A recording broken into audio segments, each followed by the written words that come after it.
وإذ قال عيسى ابن مريم يا بني إسرائيل إني رسول الله إليكم مصدقا لما بين يدي من التوراة ومبشرا برسول يأتي من بعد اسمه أحمد. أعوذ بالله من الشيطان الرجيم. بسم الله الرحمن الرحيم. اللهم صل على Muhammad wa ali Muhammad. Mesdames et messieurs, honorables téléspectateurs, assalamu alaikum wa rahmatullahi ta'ala wa barakatuh. Nous sommes très heureux de vous rencontrer aujourd'hui encore sur le plateau de Hadi TV pour un autre programme. Donc notre cheikh Ibrahim Teli Diallo est chargé à nous expliquer ce nouveau programme qui comporte le prophète de l'islam dans la Bible. Donc nous allons saluer d'abord notre cheikh avant de continuer. Cheikh, assalamu alaikum wa rahmatullah. Wa alaikum assalam wa rahmatullahi wa barakatuh. Mesdames et messieurs, aujourd'hui encore avec notre cheikh, nous allons débuter ce programme qui est consacré à savoir le prophète de l'islam dans la Bible. Avant tout d'abord, prenons un verset qui se trouve dans le Coran, là où le prophète sallallahu alayhi wa sallam avait appelé les gens du livre à venir pour accepter l'islam. Pour cela, قال الله تعالى قل يا أهل الكتاب تعالوا إلى كلمة سواء بيننا وبينكم ألا نعبد إلا الله ولا نشرك به شيئا ولا يتخذ بعضنا بعضا أربابا من دون الله فإن تولوا فقولوا اشهدوا بأننا مسلمون. Le verset se trouve dans la sourate Al-Imran. Le numéro du verset c'est 64. Dieu le Tout-Puissant avait ordonné à son prophète Muhammad sallallahu alayhi wa sallam, il dit, dis gens des livres, venez à une parole commune entre vous et nous. N'adorons que Dieu, ne lui associons rien, ne prenons point les uns les autres des maîtres à la place de Dieu. S'ils tournent le dos, dites, soyez témoins que nous sommes soumis à Dieu. Voici ce que Dieu le Tout-Puissant avait ordonné à son prophète Muhammad sallallahu alayhi wa sallam. Donc, Cheikh, après avoir lu ce verset que Dieu le Tout-Puissant avait adressé à son prophète Muhammad sallallahu alayhi wa sallam pour dire ça aux gens du livre, je voudrais que vous nous parliez aujourd'hui concernant l'homme. Les musulmans détiennent le Coran et nous savons bel et bien que le Coran suffit pour toutes choses, pour la vie ici et pour l'autre vie après la mort. Donc pourquoi ou bien quelle est l'importance de s'intéresser à la Bible pour un musulman? Inch'Allah ta'ala, avec l'aide de Dieu, a'udhu billahi minash shaitanir rajim. Bismillahir rahmanir rahim. Alhamdulillahi rabbil alamin. Thumma salatu wassalam ala sayyidil mursalin, habibi ilahil alamin, abil qasim al-Mustafa Muhammad, wa ala ahli bayti at-tayyibin, at-tahirin al-ma'sumin, wa ashabihi al-muntajabin. Nous remercions Dieu le Tout-Puissant de nous avoir offert cette occasion et nous remercions aussi tout cet effort que vous fournissez afin que les musulmans puissent comprendre leur religion. Et comme vous l'avez dit, le musulman, il a déjà tout avec lui. Il a eu la chance d'appartenir à la communauté de l'être le plus exceptionnel, à savoir le prophète Mohammed sallallahu alayhi wa sallam. Alors quelqu'un peut dire, quand il entend que les musulmans s'intéressent à la Bible, s'intéressent par exemple à l'hindouisme, s'intéressent au judaïsme, il se dit mais qu'est-ce qui arrive à ce musulman? Il n'a même pas d'abord compris son Coran, il laisse son livre et il va s'intéresser à des livres qui ne vont pas lui servir. Cette conception est une conception erronée. Car quand on regarde le musulman, comme on le dit, il ne fait rien sans preuve. Donc si un musulman, on voit que parmi les groupes de musulmans, il y a certains qui se sont spécialisés vers les études des religions en général, et surtout des religions monothéistes, ce n'est pas parce qu'ils veulent perdre leur temps dans ces religions, ce n'est pas parce qu'ils ont des doutes aussi à propos de l'islam, mais c'est parce que c'est l'islam lui-même qui nous a exhortés et nous a ramenés vers ces livres. Peut-être les gens vont s'étonner à cela, mais dans le Saint-Coran, Et dans plusieurs versets, pas un seul verset, Dieu nous exhorte à toujours coopérer avec ceux qui nous ont précédés. Et cela, il l'a fait de plusieurs manières et pour plusieurs objectifs. Quand on regarde même le verset que vous avez lu à l'introduction ici, ça c'est Dieu qui dit au prophète dit, parce que ce n'est pas le prophète qui l'a dit, il dit qul. Ça veut dire que l'initiative ne vient même pas du prophète Mohammed, mais l'initiative vient de qui? De Dieu. Dieu dit au prophète, dis à tous ceux qui ont reçu les livres avant toi, à savoir les juifs et les chrétiens, et d'autres communautés aussi, ta'alaw, venez ici. Vous venez sur quelle base et sur quels critères? À la kalimatin sawa'in. Dieu veut nous dire que malgré qu'on appelle ici islam, on appelle ici christianisme, on appelle ici judaïsme, Dieu dit ne regardez pas ces noms-là. Dieu dit au fond il y a un dénominateur commun. Oui. Il y a un point commun à toutes les religions et lui l'appelle dans le Saint-Coran, il a kalimatin sawa'in, à la parole qui est unique. C'est quoi cette parole? C'est la ilaha illallah. Oui. C'est-à-dire que toutes les religions, on va mettre de côté les religions polythéistes, les religions qui sont, disons, animistes, on prend les religions monothéistes. Oui. Quand on regarde le mot monothéisme, ça vient de deux mots. Oui. Théisme, on connaît que c'est Dieu. Mono, ça veut dire un. Autrement dit, un Dieu unique. Ça veut dire que si on demande à un musulman quelle est la première base de sa religion, il va dire c'est l'unicité de Dieu. Oui. Donc, une fois que nous savons donc que nous ne sommes pas les seuls à réclamer cette unicité et qu'il y a d'autres religions qui sont nos voisines ici, qui réclament cette unicité et qui même sont venues avant notre Saint-Coran, ça va attirer l'attention, même si le Coran n'avait pas dit, mais nous allons dire, mais pourquoi le Coran est venu si la Bible et la Torah et l'Évangile avaient déjà parlé de l'unicité de Dieu. Oui. Donc, même si c'est l'esprit humain qui est logique, pense à cela, il va dire, mais pourquoi la différence? Oui. Pourquoi donc renouveler un nouveau livre? Pourquoi amener un nouveau prophète si déjà Moïse avait appelé à un seul Dieu? Oui. Jésus-Christ avait appelé à un seul Dieu. Pourquoi amener Mohammed alors? Parfois, on a besoin d'avoir des preuves. Oui. Les preuves peuvent être du côté opposé. Côté opposé. Pourquoi? Parce que quand je suis en train de parler à une personne qui ne croit pas à ce que j'ai comme preuve, il faut que je laisse ma preuve de côté, que j'aille chercher quelque chose auquel celui-ci croit. Là, dès que je dirais que ça, tu acceptes que c'est vrai, il dit oui. Donc, toutes les preuves qui sont issues de cela, comme lui-même il a dit que en cela il croit, il ne peut plus le nier. Oui, en ce moment, il serait obligatoire d'accepter. Mais comme un seul exemple, si aujourd'hui on demande à un musulman, parle-nous de Nabiullah Isa, de Jésus-Christ, il va dire que Jésus-Christ n'a pas été tué, n'est-ce pas? C'est ce que le Coran dit. Ils ne l'ont pas tué, ils ne l'ont pas crucifié. Alors que nous voyons plus de 2 milliards de personnes dans ce monde, tous les chrétiens aujourd'hui, leur point commun c'est quoi? C'est que Jésus-Christ a été crucifié. Donc quand toi tu as un voisin chrétien, tu as un collègue de travail chrétien et que tu veux lui démontrer que ce que le Coran a dit est vrai, qu'est-ce que tu dois faire? Donc, il faut consulter leurs livres. Pourquoi? Parce que quand tu dis non, moi dans mon Saint-Coran, c'est écrit que Dieu m'a dit dans le Coran que Jésus-Christ n'a pas été crucifié, il va dire mais moi je ne suis pas musulman. Moi je ne crois pas au Coran, je ne crois pas au prophète Mohammed, je crois à la Bible. Donc si toi maintenant tu veux appeler les gens vers la religion et que tu veux convaincre ton voisin que vraiment ce que le Coran a dit c'est la vérité, tu n'as pas le choix que d'aller dans la Bible, chercher dans les preuves que ce chrétien la croit pour démontrer que ce que le Coran a dit est vrai. Ça c'est la première raison qui nous pousse à lire ces livres. C'est pour trouver les preuves. Oui. Les preuves d'abord sur quoi? Sur le titre de l'émission, c'est le prophète de l'islam dans la Bible. Pourquoi? Parce qu'aujourd'hui, quand tu demandes à un chrétien, qu'est-ce qui t'empêche d'accepter Mohammed comme prophète, il va dire, moi, dans la Bible que j'ai, c'est Jésus-Christ qui est le prophète universel. Or, nous, qu'est-ce qu'on a dans le Saint-Coran? Le Coran dit que Jésus-Christ n'était pas universel. Sa mission était limitée dans le temps et était limitée dans l'espace. Il était venu, wa rasulan ila bani Israël. Le Coran dit que Jésus-Christ n'a été envoyé que pour un seul peuple, pas toutes les races, pas toute la planète, vers les Juifs tout simplement, n'est-ce pas? Ça, c'est le Coran qui le dit. Mais quand tu demandes ça, quand tu dis ça à un chrétien qui est d'abord africain, est-ce que l'Africain est juif?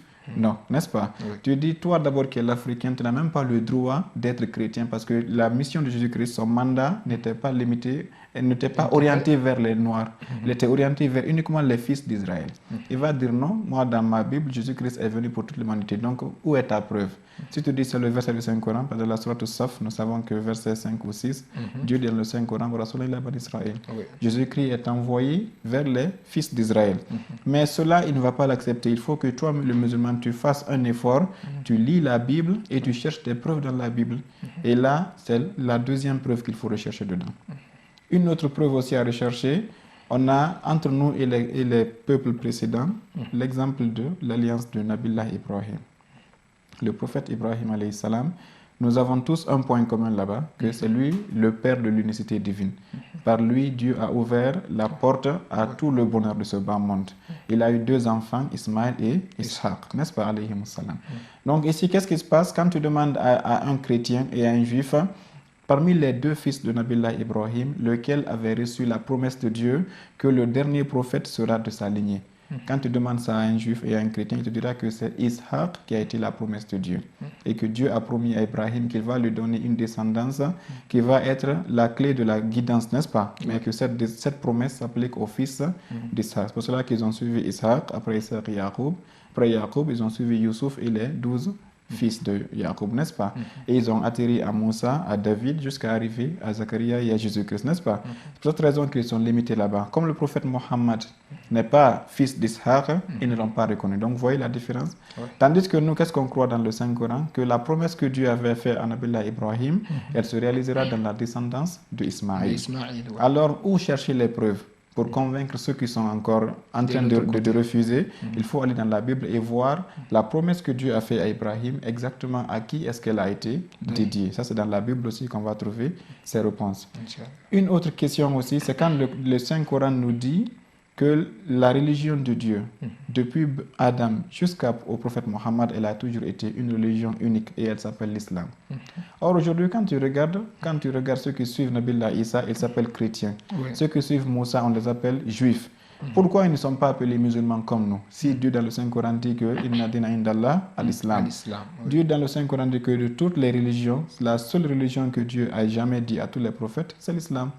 C'est pour cette raison que dans le Saint-Coran, Dieu nous dit, pour être un vrai musulman, tu dois dire que j'accepte que le prophète Ibrahim est un prophète, j'accepte que ses fils sont des prophètes, j'accepte. Du prophète Adam jusqu'au prophète Moussa, je dois reconnaître que tous ont été des prophètes, n'est-ce pas? C'est ce qu'on me dit moi. Donc, là, nous faisons quiconque parmi les musulmans va nier ne serait-ce qu'un seul des prophètes passés, son islam est annulé, n'est-ce pas? Donc nous, on a cette conception. Ça veut dire que Ibrahim était un prophète musulman, sinon Dieu n'allait pas nous imposer de croire en lui pour être musulman. Moussa était un prophète musulman, Isa était un prophète musulman. Mais comment savoir ceci? Quelqu'un qui vit aujourd'hui, qui entend ce verset, va dire, mais comment ça? Quand on va chez les Juifs, on ne voit pas qu'ils prient, on ne voit pas qu'ils se prosternent, on ne voit pas qu'ils s'inclinent, on ne voit pas qu'ils se lavent les janaba et font par exemple l'ablution. Alors qu'est-ce que le Coran est en train de me dire ici? Or, le Coran s'est limité à dire que c'est la même religion. Si toi maintenant tu veux chercher les preuves, tu dois aller vérifier quelle était la religion et les livres que Dieu avait donnés à Moussa et à Jésus-Christ pour voir est-ce que ce que ce verset a dit s'applique et se vérifie. Ok, Cheikh, d'abord marquons une pause, après nous continuons ce que vous êtes en train de nous donner ici comme explication. Mesdames et messieurs, c'est la fin de la première partie. Marquons une pause et notre cheikh va continuer son explication. Donc, c'est pour cela que je vous demande de ne pas quitter. Restez toujours avec nous pour que vous puissiez entendre les détails qui vont venir tout juste après la pause. Restez toujours avec votre canal Hadi TV. الذين يتبعون الرسول النبي الأمي الذي يجدونه مكتوبا عندهم في التوراة والإنجيل. Mesdames et messieurs, bienvenue à nouveau à la deuxième partie de l'émission. Je vous rappelle toujours que vous suivez votre canal international Hadi TV et vous êtes avec Cheikh Ibrahim Attili Diallo concernant le programme Le prophète de l'islam dans la Bible. Donc, écoutez l'explication de notre invité. Inch'Allah ta'ala, comme on l'a dit ici, la première réponse à la question pourquoi on s'intéresse à la Bible, on dit c'est pour chercher des preuves, n'est-ce pas? On a vu les preuves par exemple sur l'islam, les preuves sur Ishaq et Ismaïl, les preuves maintenant sur le mot islam. On a vu que ici l'islam est une religion commune et quand on regarde dans l'église, les gens ne prient pas comme les musulmans. Il y a des bancs, on s'assoit et puis on écoute, n'est-ce pas? Et quand on va chez les juifs, ils ont leur mur sacré où ils vont le mur de lamentation, c'est là-bas, ils font leurs invocations. Alors pourquoi le Coran dit que la religion que tous ces prophètes-là ont enseignée elle s'appelle l'islam? Quand vous regardez même, le Coran va au-delà de ceci, il parle de la famille de Jacob. Quand Jacob était en train de mourir, qu'est-ce qu'il dit? Il dit à ses fils, qu'est-ce que vous allez faire après ma mort? Ils disent, nous allons faire appliquer ta religion, toi, la religion de tes pères, Ibrahim, Ishaq et Ismaël. Pourquoi? Parce que nous sommes des musulmans, nous sommes musulmans. Donc, les fils de Jacob, dans la Bible de Youssouf, dont tout le monde connaît aujourd'hui comme Joseph, il est musulman. Il a dit que son père Jacob est musulman, que son grand-père Isaac est musulman, que son grand-père Ismaël est musulman, que son grand-père aussi Ibrahim est musulman. Et quand quelqu'un qui n'est pas encore bien informé entend ceci, mais il va dire, mais c'est impossible. S'ils étaient des musulmans, on n'aurait pas vu la différence entre l'église et la mosquée aujourd'hui, n'est-ce pas? Donc, toi, le musulman qui veut te rassurer que cela est vraiment vrai, tu n'as autre choix que d'aller dans la Bible pour vérifier pourquoi l'islam a appelé les religions précédentes comme des religions musulmanes. Donc, on peut voir aussi qu'il y a des preuves, non seulement sur ce qu'on avait dit ici, sur la nature de Dieu, que Dieu est unique dans toutes les religions monothéistes, mais aussi sur les pratiques religieuses. C'est là-bas la différence fondamentale. Les pratiques religieuses, la façon de faire l'ablution, la façon de faire le lavage, ce qu'on appelle ici le bain rituel, la façon de prier aussi. Et Inch'Allah, comme ça, ce n'est qu'un programme sommaire, avec les jours à venir, si Dieu nous le permet, nous démontrerons dans la Torah et dans l'Évangile que le prophète Moussa et le prophète Issa, comme c'est les deux qui nous concernent ici, faisaient les mêmes prières que le prophète Mohammed sallallahu alayhi wa sallam. Il faisait non seulement le lavage, il faisait aussi l'ablution comme on le fait, et aussi pour prier, il s'inclinait et il se prosternait par terre. Et ça, c'est dans la Bible, c'est écrit, et jusqu'à présent c'est écrit. On verra que le prophète Ibrahim se prosternait, on verra que le prophète Moussa avait même dans la mosquée de Bayt al-Maqdis, il avait créé un bassin pour faire l'ablution. Et nous verrons qu'au-delà de ceci, dans la Bible, dans l'Ancien Testament, nous verrons que même les périodes que les femmes ont chaque mois, c'est détaillé dedans, comme l'islam l'a dit. Nous verrons que même si aujourd'hui les gens ne l'appliquent plus, nous verrons ça, c'est la dernière question. Alors si c'est écrit dans le pourquoi ils ne l'appliquent pas, ça c'est une autre question. Mais est-ce que c'est dans la Bible? On dit oui, c'est dans la Bible. Si aujourd'hui le Coran dit que l'islam que le prophète a amené est le même islam que les prophètes précédents ont amené, c'est parce qu'il y a des preuves palpables et incontestables dans la Bible. Nous verrons que Jésus-Christ, même la veille où il allait monter vers le ciel, le jour où les gens là l'ont trahi, et pour venir l'arrêter et le livrer aux Romains pour le crucifier, ce jour-là, il a dit à ses apôtres de rester à côté et il est parti sur la montagne pour prier. Qu'est-ce que la Bible dit? Il a mis son front par terre pour prier. C'est dans la Bible aussi. Et nous verrons avec les références des versets et on va lire la Bible directement ici pour que les gens voient. Maintenant, pourquoi les chrétiens aujourd'hui ne font pas comme Jésus-Christ en priant, ils ne se prosternent pas par terre? C'est une autre question. Nous verrons ça aussi. Ça, c'est la seconde phase de l'émission. C'est-à-dire qu'après Jésus-Christ, qu'est-ce qui s'est passé après lui? Est-ce que ses adeptes ou bien est-ce que son peuple avait suivi son ordre? Ce qu'il avait ou bien enseigné. Non, ils ont abandonné ce qu'il avait apporté et ils ont suivi leur passion. Autre chose. Là, nous verrons ça, c'est l'histoire qui va nous répondre. Et aujourd'hui, alhamdulillah, ce n'est pas nous qui allons le dire, ce sont les grands et les plus grands philosophes, les plus grands savants chrétiens aussi, qui ont écrit des livres mondialement reconnus pour dire qu'après la mort de Jésus-Christ, il y a eu des falsifications de son message. Et nous verrons que même la création de ce qu'on appelle la Bible ici, le livre qu'on appelle la Bible dans nos mains aujourd'hui, nous verrons que ce livre a été créé suite à un vote politique. Nous verrons que ce sont l'empereur romain qui s'appelle Constantin qui va mobiliser une réunion qu'on appelle le Concile de Nicée en 325 après Jésus-Christ. Et c'est là qu'il va appeler tous les chrétiens qui existaient. Il va dire, vous avez beaucoup de Bibles, vous avez beaucoup d'évangiles et vous avez beaucoup de sectes parmi vous. Et cela dérange mon pouvoir. Moi, je suis un Romain, je suis un gouverneur. Le roi qui est à la Byzance, quand il sait qu'il y a des troubles religieux dans ma région, il va me destituer. Donc, arrangez-vous et votez pour des livres consensuels entre vous et les autres là, on les abandonne. Et c'est là qu'ils ont choisi ces 4 évangiles. Donc, alors, Cheikh, ça, c'est une preuve qui prouve qu'ils ne suivent pas ce que leur prophète avait apporté. Exactement. Parce que le prophète n'avait apporté qu'un seul évangile. Exactement. Donc, alors que nous voyons de notre temps 4. Donc, pourquoi les 4? Est-ce que tous ces 4-là, c'est Jésus-Christ qui les a apportés? Là, on verra ça avec les preuves. C'est une grande question qu'ils doivent répondre au monde. Exactement. Et nous verrons qu'il y a plusieurs Bibles qui existaient avant cette réunion. Les autres Bibles ont été qualifiées de Bibles apocryphes. Apocryphe, yani non authentique, rejeté. Et quiconque était maintenant en train d'utiliser ces Bibles et d'adorer Dieu selon ces Bibles qui ont été rejetées par ce conseil-là, était considéré comme quelqu'un qui est à sanctionner, est à emprisonner. Et l'Église a été renforcée par le pouvoir afin que l'Église construise des prisons et châtie toute personne qui va refuser de reconnaître ces 4 évangiles. Alors c'est devenu une chose politique. Politique. Donc, et pire que ça, quand on regarde le Nouveau Testament, comme on va voir l'histoire de la Bible ici, c'est-à-dire qu'il y a d'autres livres qui sont dedans, qui n'ont pas été ni dit par Jésus-Christ, ni dit durant sa vie aussi. vous verrez que peut-être 60% du Nouveau Testament sont des livres écrits par quelqu'un qui s'appelle Paul. Ok.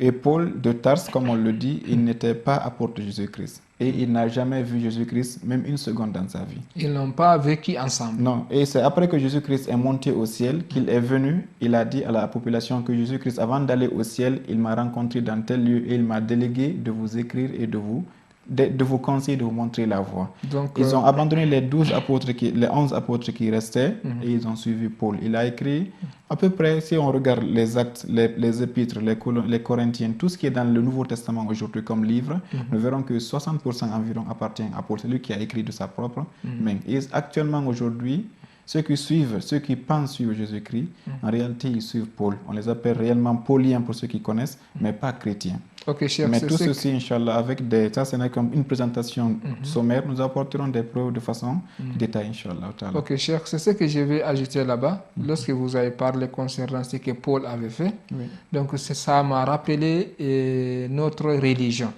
C'est la différence qui existe entre l'islam et le christianisme. D'abord, nous, le livre que Dieu le Tout-Puissant a donné à son messager, Muhammad sallallahu alayhi wa sallam, Dieu le Tout-Puissant, il a pris une garantie, c'est lui qui va garder le livre. Il va préserver le livre contre toute falsification. Ça, nous voyons ça dans le Coran. Donc, de l'autre côté, les chrétiens, non. Dieu n'a pas pris l'engagement de préserver leur livre. C'est pour cela que nous avons vu une pluralité d'évangiles. Exactement. Et concernant ce que Paul a fait, ou bien les autres personnes ont inventé des livres soi-disant que c'est Jésus-Christ qui les a apportés, nous voyons une chose qui se rassemble à ça de notre religion. Lors du décès de notre prophète, sallallahu alayhi wa sallam, nous avons vu beaucoup de hadiths qui ont été inventés de la part des personnes et ils ont injecté ça dans l'islam, soi-disant que c'est la parole du prophète. Parce que concernant le Coran, ils n'avaient pas accès. Là, Dieu a pris une garantie totale qu'il va préserver le Coran. Donc, mais les hadiths, ils ont inventé des hadiths, ils ont injecté ça dans l'islam pour tout juste faire ce qu'ils veulent de notre religion. Là aussi, c'est un point que tous les musulmans doivent savoir. Exactement. Et le prophète avait dit, avant qu'il ne parte d'abord, que vous allez suivre les traces des gens qui vous ont précédé sur terre ici. Ça, c'est le hadith qui nous exhorte à lire les traces des gens là. Parce que avant, quand on finira avec le Saint-Coran, nous verrons que l'un des points qui nous exhorte à lire l'histoire des religions qui nous ont précédés, c'est ce hadith du prophète Mohammed. Parce que quand le prophète dit que vous tomberez dans un piège, le même piège que ceux qui vous ont précédés sont tombés, tout musulman intelligent va lire les pièges là afin de ne pas tomber dans ces pièges. Il doit savoir quels étaient les pièges des gens du christianisme et de Moïse. Pour ne pas tomber dedans. Donc ça, c'est une autre exhortation, mais qui est spécifique. Nous sommes en train de parler des exhortations générales pour l'instant. Les exhortations spécifiques aussi, ce hadith fera partie, Inch'Allah. Donc ici, quand on regarde maintenant que l'islam, avec les preuves de la Bible, est le même que le prophète a apporté, nous verrons que c'est le même que Ibrahim a pratiqué, le même que tout jusqu'à Jésus-Christ ont pratiqué. Cela rassure le musulman pour lui dire qu'il est sur la bonne voie. L'une des preuves qu'on doit rechercher dans la Bible, c'est le fait de la falsification. C'est-à-dire que dans le Saint-Coran, Dieu a répété pas une seule fois que les chrétiens et les juifs ont complètement modifié le sens des versets et ils ont changé, dénaturé même les textes qui étaient dedans.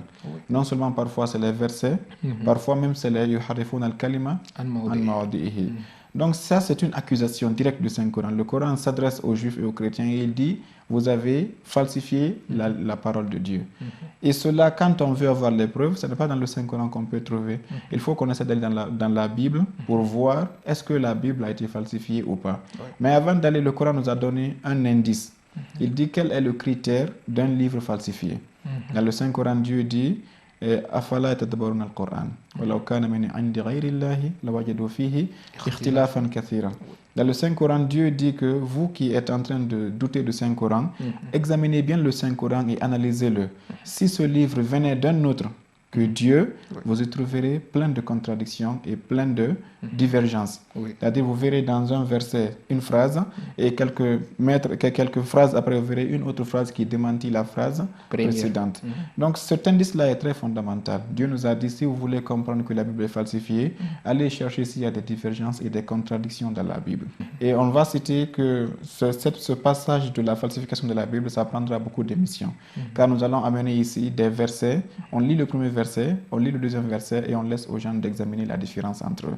Vous verrez que la contradiction dans la Bible est tellement flagrante que même un enfant qui n'a pas encore commencé d'aller à l'école peut comprendre ces contradictions. Non seulement, vous verrez par exemple dans une histoire, Dieu raconte que par exemple tel nombre, telle troupe ici, par exemple le cas du prophète David, que quand il partait combattre, il avait avec lui, disons, 5000 combattants, 5000 chevaliers. Un autre livre de la même Bible dit que quand David allait, il n'avait que peut-être 1000 combattants. Avec la même histoire, la même bataille et dans les mêmes circonstances. Vous verrez que, parce que dans la Bible, des histoires sont répétées, texte par texte, mot par mot. Malgré ceci, vous verrez des informations contradictoires dedans. Et ces falsifications nous rassurent, nous les musulmans, parce que si c'était Dieu qui avait écrit toute la Bible, forcément, il n'y aurait eu aucune contradiction. Et nous verrons que même dans le cas du Nouveau Testament, avec les 4 évangiles, il y a plein de contradictions. Ne serait-ce que les parents de la mère de Jésus-Christ. Parce que dans les Matthieu et Luc, je pense, ils ont commencé l'évangile en citant les parents de Jésus-Christ depuis Abraham jusqu'à Jésus-Christ. Ils ont fait la généalogie de son père Jacob. Ils l'appellent ici. C'est-à-dire le mari de la mère de Jésus-Christ, selon eux. Effectivement. Mais nous verrons que même les personnes qui sont citées dans cette généalogie sont contradictoires. Vous verrez par exemple que quand on arrive au prophète David, que c'est son fils Suleiman qui a été celui par qui Jésus-Christ est passé. Mais quelqu'un va dire dans une autre Bible, non, dans une autre évangile, que ce n'est pas Suleiman, mais c'est son fils Nathan qui était son héritier, que c'est par lui que la généalogie de Jésus-Christ continue. Ce ne sont que des petits exemples. Nous vous apporterons des preuves très très palpables pour montrer que vraiment les contradictions qui sont dans la Bible sont très très nombreuses. Et pire que ceci, nous verrons que beaucoup de choses ont été dites dans la Bible et que malheureusement ils sont avérés comme étant inexacts. Et il y a eu un Français qui s'appelle Maurice Bucaille, un médecin qui était expert très très reconnu dans le monde chrétien, qui était leur fierté au début, mais qui, en progressant dans le domaine scientifique, médecine, astronomie et tout ceci, il a commencé à voir que ce que la Bible raconte était contraire à ce qu'il a étudié à l'université et ce qu'il est en train de voir. Donc lui, il s'est mis il était vraiment inquiet. Qu'est-ce qu'il a dit? Il a demandé à quelqu'un, est-ce qu'il y a une autre religion qui prétend appartenir à Dieu à part le christianisme? Ils lui ont dit, oui, il y a une autre religion qui s'appelle l'islam. Mais comme vous savez, les gens n'apprennent de l'islam que le Coran est un vieux livre, c'est la religion des Arabes, ce sont des illettrés, tout ceci. Mais il ne s'est pas limité. Comme c'était quelqu'un qui aimait vraiment la religion, il a vu quelque chose qui l'inquiétait, il ne voulait pas mourir dans cette incertitude-là. Qu'est-ce qu'il a fait? Il a demandé en quelle langue cette religion est. Ils lui ont dit c'est en arabe. Et que leur livre sacré, c'est le Saint-Coran. Il a dit, avant de lire le Saint-Coran, je vais d'abord apprendre la langue arabe.